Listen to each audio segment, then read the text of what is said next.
la sagesse du messager d'Allah sallallahu alayhi wa sallam et, subhanallah al-azim, la grande hikmah, la grande douceur quand il faisait la da'wah sallallahu alayhi wa sallam. C'est ce qui nous manque, nous. C'est ce qui nous manque. Quand on est avec les gens, on voudrait presque les forcer. On voudrait presque leur imposer tout à la fois, ou bien on n'accepte rien d'eux. Non, tout. Il faut que celui qui veut rentrer en islam, il faut que le lendemain, il jette tout ce qu'il y a chez lui comme haram. Le lendemain, il doit casser la guitare s'il a à la maison, casser la télévision, jeter tout ce qu'il a, jeter tout le manger qu'il a, déchirer tous les vêtements, déchirer tous les CD, les CD où il y a la musique, casser le piano, jeter le piano par la fenêtre. Non, il faut qu'il fasse tout, sinon on n'accepte pas de lui. Mais la faute revient à nous, bien sûr. C'est nous qui sommes ignorants.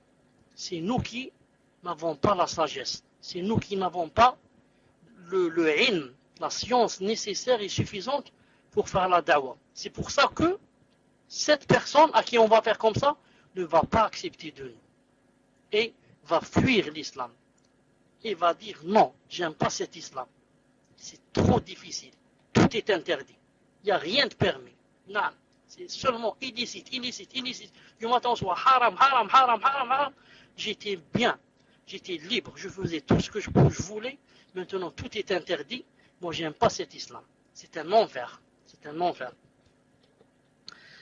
Et là, je vous rappelle seulement une chose avant de terminer. Rappelez-vous que si le messager d'Allah sallallahu alayhi wa sallam a dit, dans le hadith que tout le monde connaît, il a dit à Ali, comme vous savez le hadith, il a dit, si jamais Allah Ta'ala le Seigneur te permette à ce que tu fasses rentrer quelqu'un en islam, c'est mieux pour toi que les chamelles rousses. J'avais dit que les chamelles rousses autrefois, ce n'était pas n'importe qui pouvait avoir une chamelle rousse. C'est un peu de nos jours, par exemple, la dernière voiture toute option. Ce n'est pas toute personne qui peut l'avoir. Si jamais, dans un autre hadith, c'est mieux que toutes les choses sur lesquelles le soleil se lève. Et le soleil, lorsqu'il se lève, il se lève sur les palais, sur les montagnes. C'est comme si tu avais toutes ces choses-là. Le fait que tu sois la cause pour faire rentrer quelqu'un en islam. Alors, je disais, si le messager d'Allah sallallahu alayhi wa sallam a dit cela, alors sache par opposition et par sens contraire que si jamais tu es la cause pour que quelqu'un fuit de l'islam, alors sache que vraiment, tu as fait l'un des plus grands péchés du monde. Pourquoi?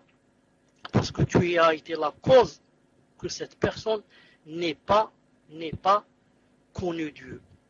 Tu as été la cause pour cette personne qu'elle ne rentre pas au paradis. Tu as été la cause pour cette personne pour qu'elle vive malheureuse dans ce bas monde et malheureuse dans l'au-delà. C'est ta faute.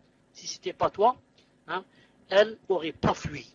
Donc c'est toi qui as fait fuir cette personne. Donc c'est vraiment grave. C'est pour ça que je dis toujours à mes frères et à mes soeurs, à mes fils et à mes filles, je dis, des fois il vaut mieux ne pas parler que de parler.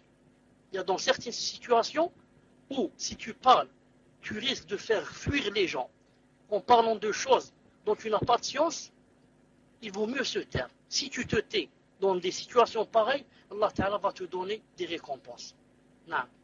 Mais si tu parles, tu vas dire des choses qui n'ont rien à voir avec l'islam, qui sont peut-être même contraires avec l'islam, et tu vas faire fuir les gens et donner un mauvais aperçu de l'islam et amochir l'islam et donner un très mauvais aperçu aussi sur les musulmans, et là, on n'acceptera plus ce que tu dis. Non.